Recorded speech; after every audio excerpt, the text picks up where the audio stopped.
Welcome to my video. This video will tell about the story of India.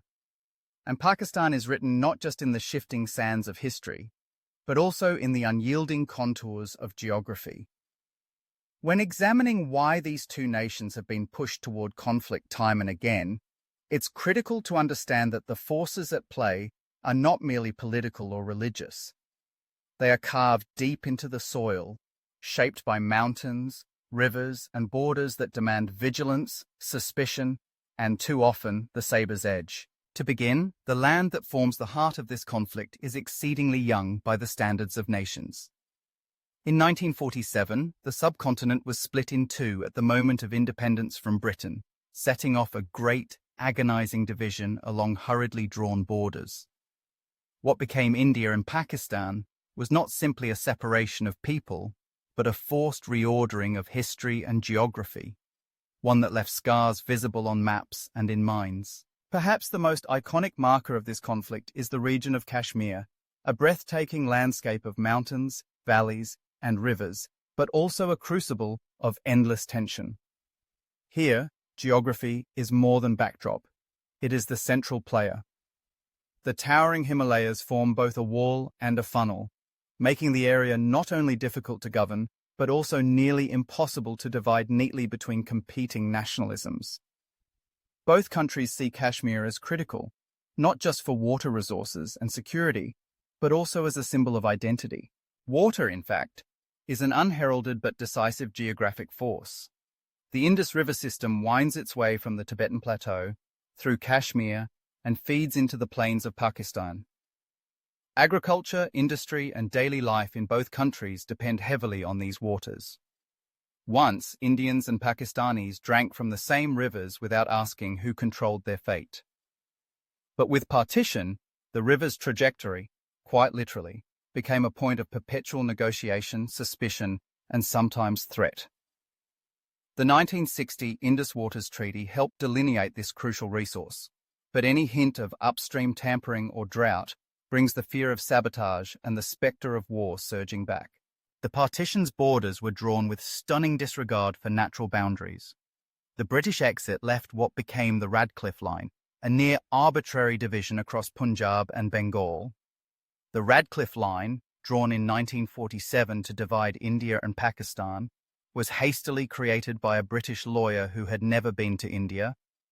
Borders are drawn based on religious demographics, but do not take into account cultural, linguistic, geographical, or transport infrastructure factors, splitting villages, even families, in half.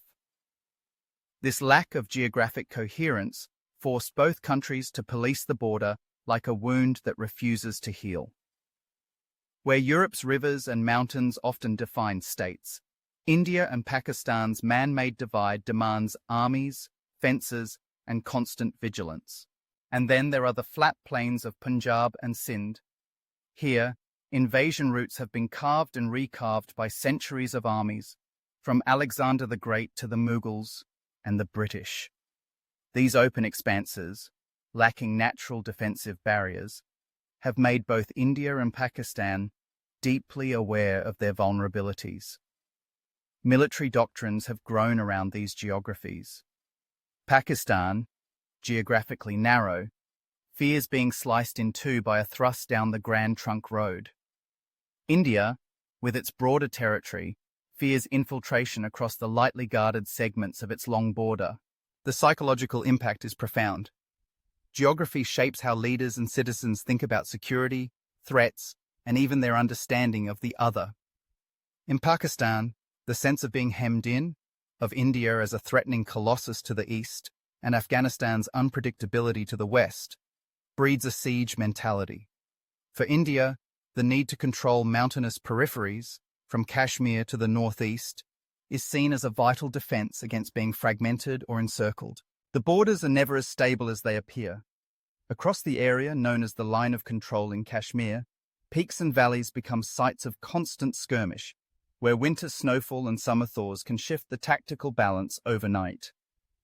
High-altitude posts like Siachen Glacier represent not just military posts but a struggle to dominate the geography itself, to command the heights, and so, it is hoped, The piece below. Beyond Kashmir, the geography invites conflict in subtler ways. The Bay of Bengal and the Arabian Sea, hugging the respective flanks of these nations, are strategically significant. Control means naval dominance, which means the ability to project power onto land as well. Further east, the Siliguri Corridor, a sliver of Indian territory hemmed in by Nepal, Bhutan, and Bangladesh, is so narrow that it's known as the chicken's neck. Holding it is vital to maintaining India's access to its northeastern states. Geography here is again not an abstraction but a pressure point, one that adversaries are acutely aware of. In moments of peace, geography still demands fortification. Miles of border fencing, watchtowers, checkpoints, and floodlights turn the land between India and Pakistan into one of the most heavily guarded frontiers on Earth. This physical separation prevents easy contact and everyday reconciliation, hardening identities and making compromise ever more challenging. Even as modern leaders talk of trade and connectivity, the geography resists, echoing the old logic of suspicion. But geography does not only divide. Sometimes, paradoxically, it connects. The same rivers that are the source of tension are also the cause of mutual dependence. Drought or flood reminds both sides that no amount of armed force can truly isolate one from the other. The spread of monsoons and cyclones, the movement of people seeking work or shelter, and the flow of goods, these are reminders that the land is ultimately indifferent to political lines. Over time, the shared impact of geography creates pressures for cooperation as powerfully and as persistently as it does for conflict. It is tempting to imagine that new technology or bold diplomacy could finally allow either country to leave geography behind.